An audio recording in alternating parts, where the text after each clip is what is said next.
The board just flipped. President Trump just walked away from the table with Tehran. No meetings, no deals until the killings stop. But it's the four letters at the end of his message that he just posted that makes me want to take a look at my bank account. MEGA, make Iran great again. Let's talk about this, what it actually means, what it can mean for your cost of living and your security and our dollars. I mean, look at this chaos that's going on in Iran right now, where we have protests in the streets where the government themselves have officially stated that at least 2,000 people have been killed, which is crazy for them to admit because normally they don't put out those type of numbers, which leads me to believe the estimates are crazy low and it's much higher than that. I mean, we have IRGC rolling up and literally blasting folks in front of each other, shooting kids in the back. Then we have estimates from hospitals, and then we have independent estimates as well, which we really think that the numbers are probably over 12,000. But let's take a step back and really see what that means, because I think that we really could have something on our hands based on what we said in the past. But the thing is that the human rights activist news agency, they have a different estimate. Now, this is like the official posting for the Iranian regime. They estimate right now for the total dead to be around 2,003. So a little bit over 2,000 people. They're estimated by 1,800 protesters, about 135 security forces, and then the rest are estimated to be like children.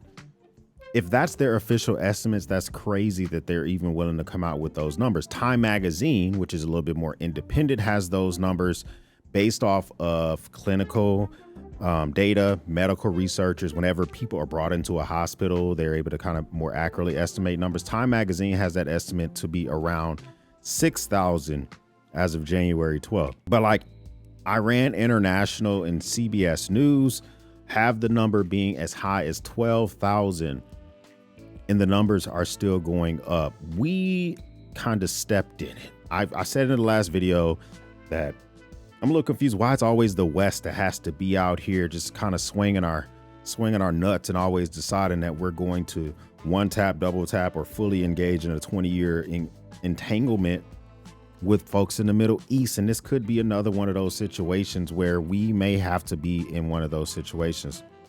Let me give you some context with previous protests just to kind of let you know how this compares similarly. So the Mahish Amin, which is Women Life Freedom protest from 2022 to 23, estimated 551 deaths. That's over like almost a year's worth of time. 2019, the Bloody November protest had an estimated death total of 1,500. Just this protest, which has no name yet, has already surpassed the 1,500 mark, and it's been less than 2 weeks. The 12-day war, something we participated last year, that President Trump coined the 12-day war. During that, the Ayatollah, the regime, they bunkered down, they hid, and they held on. Arguably, they still have a nuclear program. They're still in charge. I don't know if a lot of things changed. Now we fast forward to today, and we see a post from the president when it's saying help is on the way. Now, his red line has already been crossed. He made a post. He's been talking throughout kind of over the last week that if Iran started to kill protesters, then that was his red line. Well, when he made that post, they had already crossed that red line. So now Iranians have him with super high popularity. If we do nothing, it's going to make him look weak. It's going to cost us some bread, y'all. It's going to cost us some money. Like I'm concerned about how much the Venezuela operations cost us. All those ships being maintained in the Caribbean, I estimate it's probably $10 million a day to keep all those vessels there, plus the operation itself. I can imagine how much this is going to cost us. And it just really gives me just a not so warm and fuzzy feeling when we're posting stuff like MEGA, make Iran great again. We're spending all this bread. But hey, it is what it is. Okay. President Trump has canceled all meetings with Iranian officials effective today, January 13th, based on his True Social post, which I'll show you here in a second. But think about what that really means. What it really means is that backdoor meetings, channels, and communications have already been occurring. Some of them with Steve Witkoff, some of them with JD Vance's team, the vice president, which is a good thing to have those backdoor communications. It's something that we want progress for. But we also have those type of conversations with some of their, I would say, arguably their rivals across the Persian Gulf.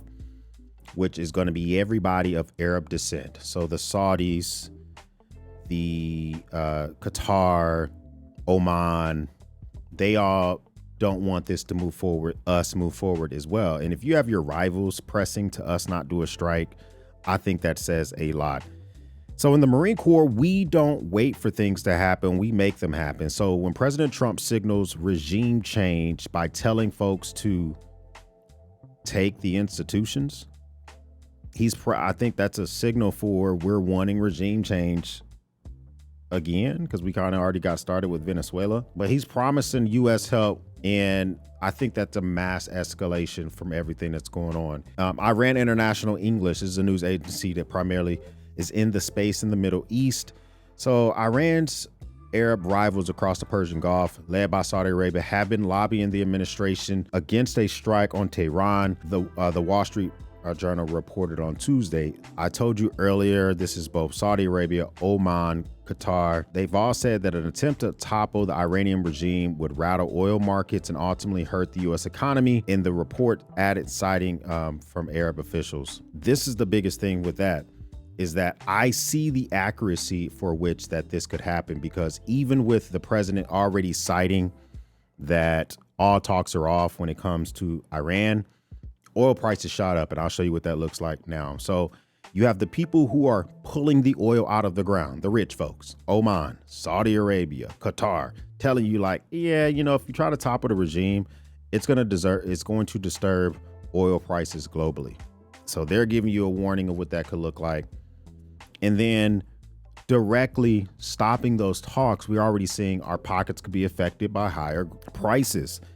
And so the stability in the area is something that is really, really important. We can have price hikes. So China is Iran's biggest customer. So if China gets hit with the 25% tariff, as the president mentioned just yesterday, that if anybody's doing Iran, he's hitting them with a 25% tariff, which in my opinion, that's a very effective way to use tariffs. That can mean our prices can go up on other shit, because if they're paying 25%, the prices go up again. You saw the tariff war I reported on last summer.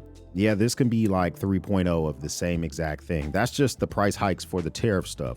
But when it comes to the oil and gas stuff, we've already seen a price hike just from the announcement that we are shutting down those talks. Oil prices rose 3% after the president cancels meetings with Iran, tells protesters that help is on the way.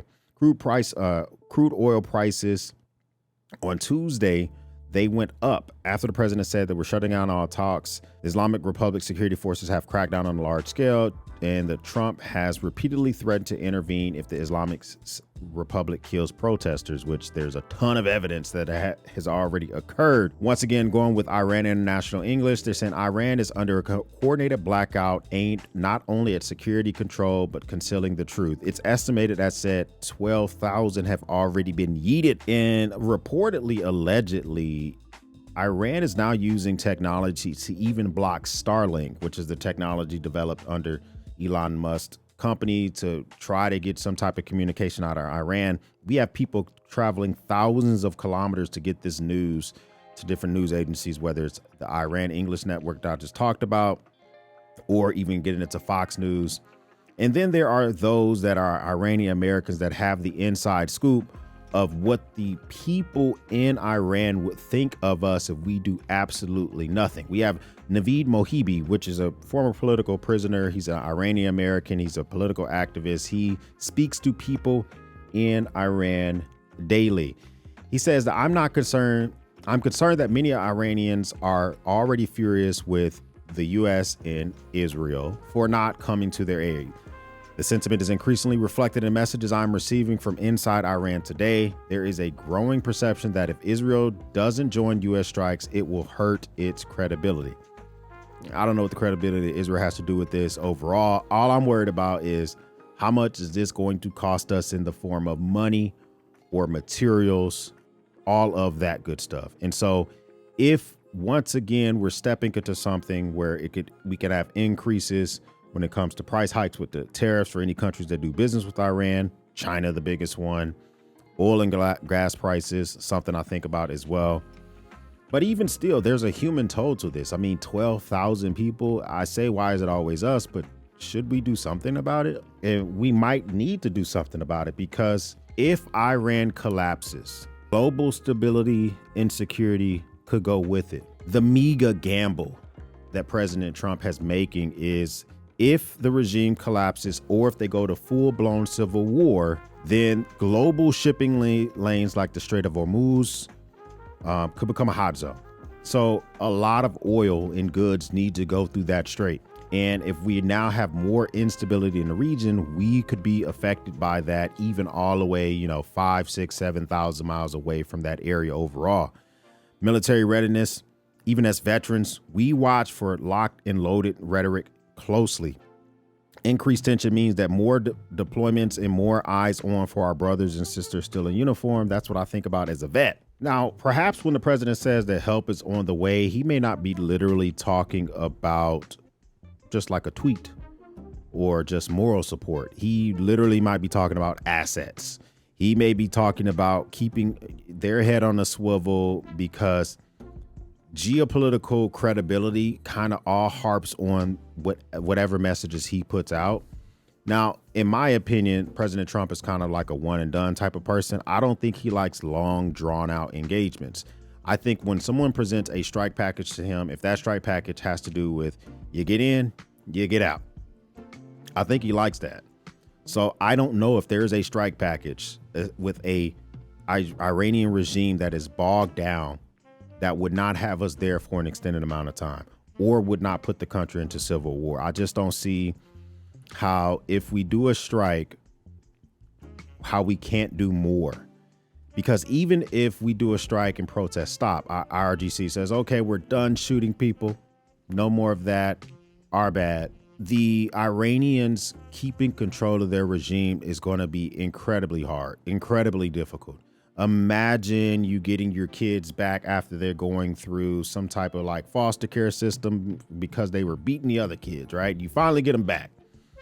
It's going to be like pins and needles. Like, could anything happen to where I lose this child again, right? Could anything happen to where I lose control again? So that's something that is a definite thing that people have to think about as well. Fox News has folks in the area that talk about exactly the numbers and where they could be coming from. So the biggest thing here is we have Trey Inkst, and he is in Israel specifically, but he is all in the area, and they have people in Iran getting numbers as of like this weekend. Overnight, thousands of people gathered in the streets of major cities once again, including the capital of Tehran. Further south in the city of Isfahan, Fox News was able to make contact with a man who is using Starlink. He described battles between protesters and security forces who are using live ammunition. On the call, he said the government has really repressed them using weapons of war against the demonstrators. At the moment, the situation for the demonstrators in the street, the atmosphere is like a war zone, and some people are trying to escape from it.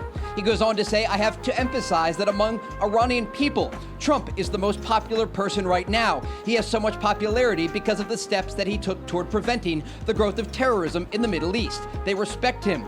The internet blackout in Iran continues, making it difficult for people to get new information, although international calls were briefly going through overnight. The Americans, Israelis, and Europeans are watching these demonstrations closely, with German Chancellor weighing in today. So you may be wondering, why the heck am I telling you all this on a channel that's mostly focused on gear and prep and natural disasters and stuff like that? Well, I believe that everyday carry and preparedness not only has to do with the physical shit that you purchase, but it also has to do with your financial readiness and your readiness for anything that could disrupt your daily life. A shift in oil and gas or prices and tariffs could shift your daily life and your expectations.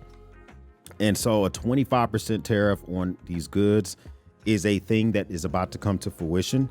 That could be more dollars out of your pockets for things that you have to pay for. MEGA might mean a free Iran, but it also means a more volatile market here at the crib. And this is the statement that I'm talking about from earlier. So President Trump says, Iranian patriot, keep protesting. Take over your institutions. Save the names of the killers and abusers. They will pay a big price. I have canceled all meetings with Iranian officials until the senseless killings of protesters stop. Help is on the way. MEGA President Donald J. Trump. Imagine you being in the region. What do you do with that information? Do you keep going out in the streets every single night and continue to fight? You now seeing that possibly Iran is getting jamming technology from Russia. Now we're speculating because we're not sure if that's from Russia. Can your message continue to get out? Are you even going to see this message that came from the president, where most people are leaving and coming back into the country, and people are literally going to hospitals? They're seeing bodies lined up on the side of the road. There are thousands of people missing. People are going to hospitals to get treatment, and they're changing their names because they don't want to give their real name at the hospital because they are afraid that a security file is going to be opened up by the IRGC. Figure out, well, how the hell did you get your leg broke there, sir? Should have been at the crib. So we're not even really sure how accurate the numbers are even as of yet. But this is still unfolding. Just keep your eye out on anything that could directly influence this, because we got stuff going on with the Greenland front. Mexico does not want us doing any strikes. We had a conversation with their president. We got stuff going on with Cuba. They want us to stay out of their business. And now the Iran thing is also growing and maturing. First time stopping by, hit the subscribe button. I would love to know, have you a part of the battalion? What do you think about this when it comes to financial readiness, having to put more blood, sweating, tears, and treasure into another event in the Middle East? Are you down, or do you like America first? I'm not worried about that shit. If this is not your first time stopping by, well, thank you once again for watching me run my grape. For everyone else, we'll speak soon.